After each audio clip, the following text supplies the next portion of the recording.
I think the goal is really for us who love you and look up to you to have a better idea of really how you become you, so we can kind of adopt some of the ways that you nourish yourself, you train yourself to be the one that you are today.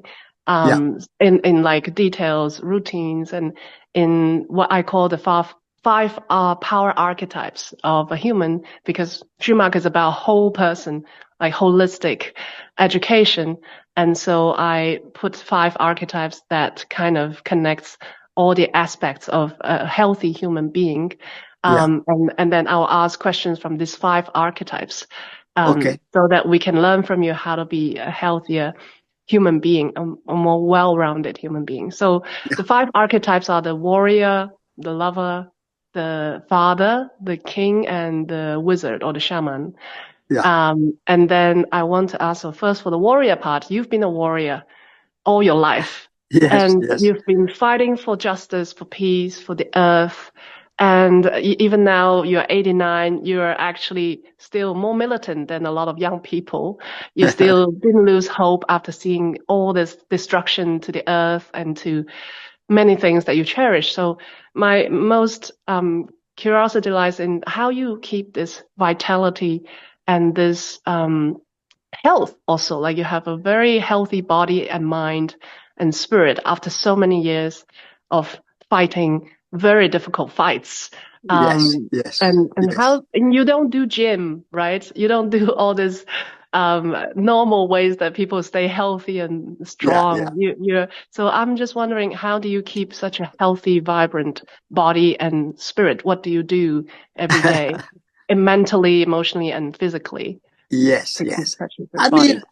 I have been a warrior, a non-violent warrior, Yes. and in that you have to let go of fear. You can't Mm, be a warrior and have fear. mm, So, um, so let go of fear. That is the first step.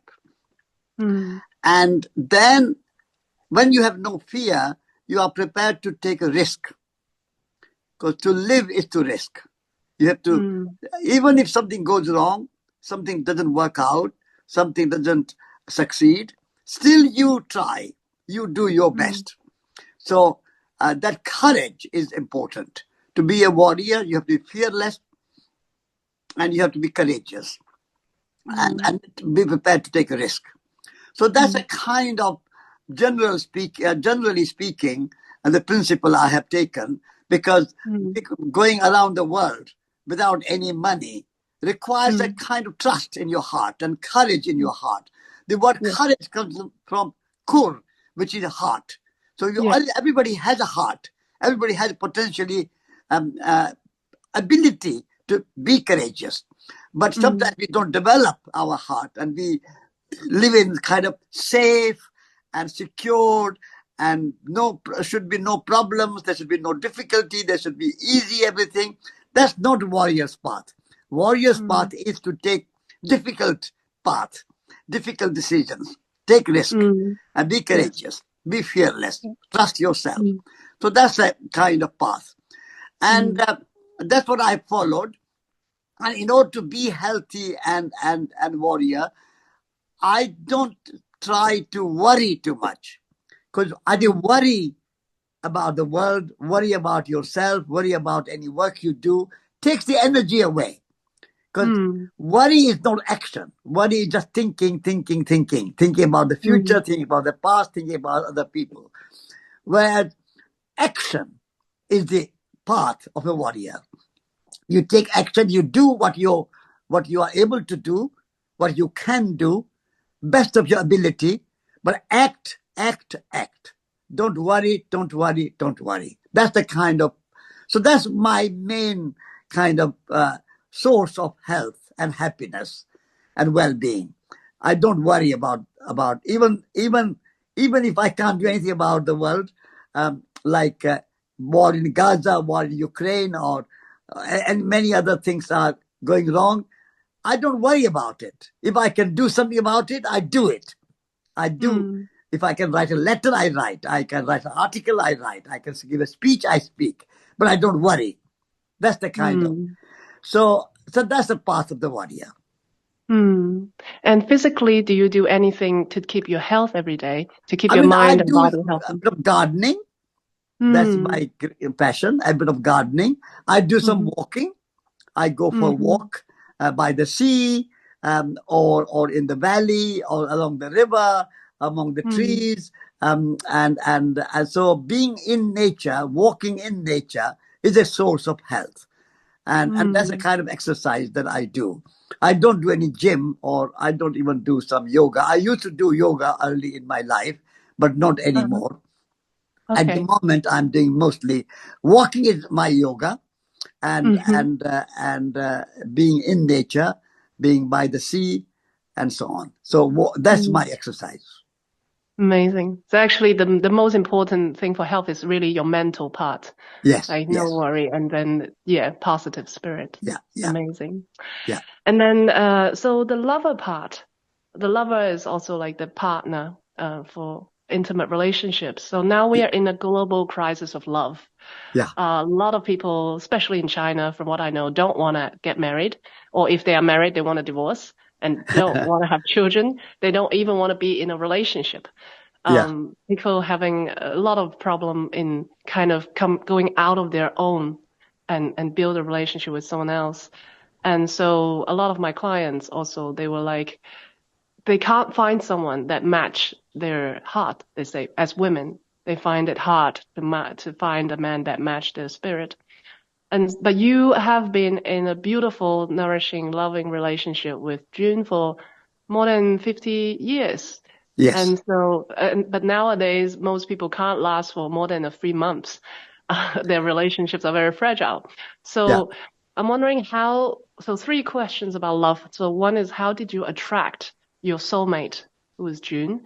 And the second one is, how do you maintain it after so long? Like it's, from what I can see, your relationship is still very strong and loving and is not just like most other marriages. It's just became a habit.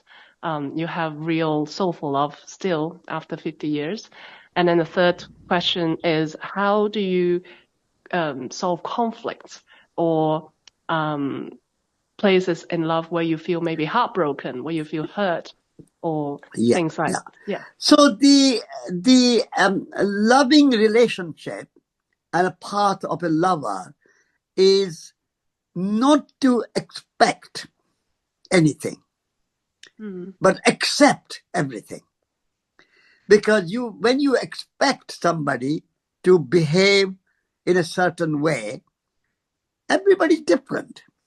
Even if your wife and husband is different from you, so if you expect them to behave the way you want them to behave, then you are going to be disappointed. And so the part of a lover is a part of person who accepts the difference, and other person as the other person is, and mm, have relationship not in my terms but in your terms. Both parties like to have relationship uh, on the terms of the other and not mm, my terms. So the one reason I don't expect anything in my relationship, I accept. And then other is that you don't judge right or wrong. Everybody is different. There's no right or wrong. As Rumi said, there's a field beyond right and wrong. I meet you there. So a lover's way is to go in the field beyond right and wrong. And we, the lovers, quite often criticize each other. This is not wrong. This is not right. That is wrong. This is not right. That is wrong. Always kind of judge and criticize. So no criticism, just acceptance, and letting go is very important. Letting go of your ideas and your kind of any kind of judgment. Letting go. You accept. You don't expect, and you let go. Let go of your prejudices. Let go of your kind of fixed ideas. Let go. That's very important. And then when you have a love or relationship, it's not a merger. 1+1 is not 2. 1+1 is 11. So you stand next to each other. It's a partnership and not a merger. Quite often people want marriage to be a merger. 1+1 become 2. No, that's a kind of merger. Partnership is 1+1, 11. They stand next to each other, side by side, but give freedom to other person and to be who they are, to act the way they want to, and so on. So that's the kind of